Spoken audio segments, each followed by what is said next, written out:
Medieval Europe was a world built on a carefully layered hierarchy, a system where every person had a designated place and where mobility from one rank to another was extremely rare. This hierarchical model is often described as a pyramid, broad at the bottom, narrow at the top, a structure that reflected both the demographics and power dynamics of the time. At the very peak of this social pyramid stood the king, a figure believed to have been chosen by God. This belief, known as the divine right of kings, granted monarchs an aura of unchallengeable authority, at least in theory. In practice, a king's power was deeply intertwined with the cooperation of influential nobles. Kings made laws, commanded armies, managed alliances, and presided over justice, but no monarch could rule effectively without the loyalty and military strength of those beneath him. Queens, princes, and princesses also played critical roles in maintaining dynastic stability. Marriages were strategic tools, meant not for romance, but for forging alliances, ending conflicts, or expanding influence. A royal wedding could alter the political landscape of an entire continent. Directly below the king, the nobility formed the backbone of medieval governance. These nobles were powerful landowners who controlled large estates granted to them as rewards for their loyalty. Their lands, called fiefs, were not merely properties. They were miniature kingdoms with their own courts, laws, and economic systems. Nobles exercised significant authority within their territories. They held the right to judge disputes, collect taxes, and command local militias. Their daily lives were a mixture of luxury and responsibility. Within the stone walls of their castles or manor houses, they hosted elaborate banquets, political gatherings, and celebrations marking important events. Yet they were constantly engaged in the complexities of medieval politics, navigating alliances, negotiating marriages, settling disputes, and preparing for conflicts. Rivalries between noble families could erupt into feuds that lasted generations. Ambition, pride, and the desire to expand influence made the world of the nobility both glamorous and perilous. Within this aristocratic world were the knights, warriors who embodied the ideals of medieval chivalry. Although they are often romanticized today, their lives were filled with hardship, discipline, and danger. Training for knighthood began early. A young boy of noble birth would be sent away to serve as a page in another noble household, where he learned riding, weapon handling, etiquette, and the basics of noble life. As a squire in his teenage years, he served a veteran knight, caring for armor, learning battlefield tactics, and proving himself in minor skirmishes. Eventually, if he demonstrated courage and skill, he was dubbed a knight in a formal ceremony. The code of chivalry that knights were expected to follow emphasized virtues such as honor, justice, loyalty, and protection of the weak, though reality often fell short of these ideals.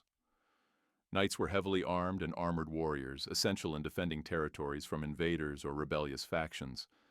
Outside of war, they brought prestige to their lords by competing in tournaments, spectacular events that attracted crowds from far and wide. These competitions were dangerous, but victory could bring fame, wealth, and admiration from noble families and the public. Beyond the world of nobility and warfare stood the clergy, a class whose influence permeated every aspect of medieval life. The church was the most powerful institution in Europe, rivaling even kings in its reach. Members of the secular clergy, priests, bishops, and archbishops, interacted directly with everyday people. They were responsible for administering sacraments, providing spiritual guidance, and overseeing local religious practices. At the top of the church's hierarchy was the Pope, whose authority extended across all of Christendom. His words could crown kings, call armies to crusades, or even excommunicate rulers who defied him. Parallel to the secular clergy were members of the regular clergy, who lived according to strict religious rules inside monasteries and convents. Monks and nuns devoted their lives to prayer, study, and manual labor. Many spent long hours copying manuscripts, preserving ancient texts that might otherwise have been lost forever.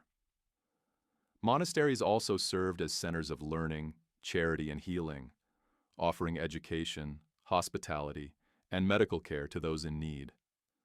The church maintained enormous economic power as well. It owned vast territories, collected tithes, and sometimes acted as a landowner just like any noble family.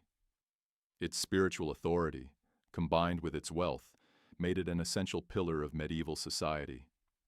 Meanwhile, as Europe began to grow economically and populations increased, towns and cities expanded, giving rise to a dynamic new social group, the townspeople. Unlike nobles or peasants, townspeople lived in bustling urban centers filled with workshops, markets, and narrow, crowded streets.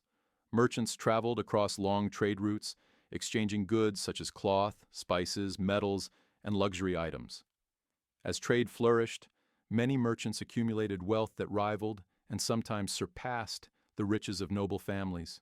Skilled craftsmen, blacksmiths, bakers, shoemakers, carpenters, weavers formed the heart of town life.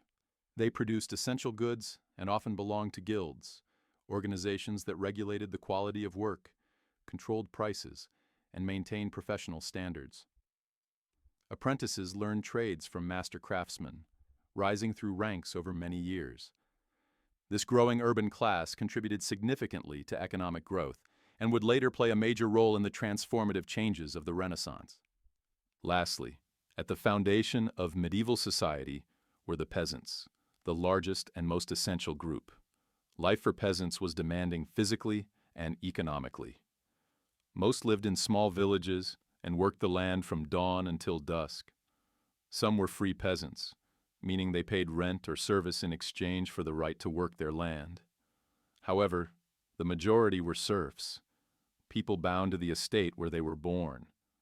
Serfdom was not slavery, but it severely restricted freedom. Serfs could not marry, travel, or learn a trade without permission from their lord. They owed heavy taxes and were required to work part of each week on the lord's fields, in addition to farming their own plots. Despite the hardships, peasant communities developed strong traditions, close family ties, and seasonal celebrations tied to agricultural cycles. Their labor sustained every other group in medieval society, from kings and knights to merchants and monks. Medieval Europe was a complex web of responsibilities, privileges, and obligations. Each social group, no matter how powerful or humble, formed a crucial part of the whole. The cooperation and sometimes tension between these groups shaped the politics, culture, and daily life of the Middle Ages. The legacy of this era can still be seen in modern institutions, traditions, and social structures. Understanding these medieval classes offers us a window into a world that, though distant, laid the foundations of the society we know today.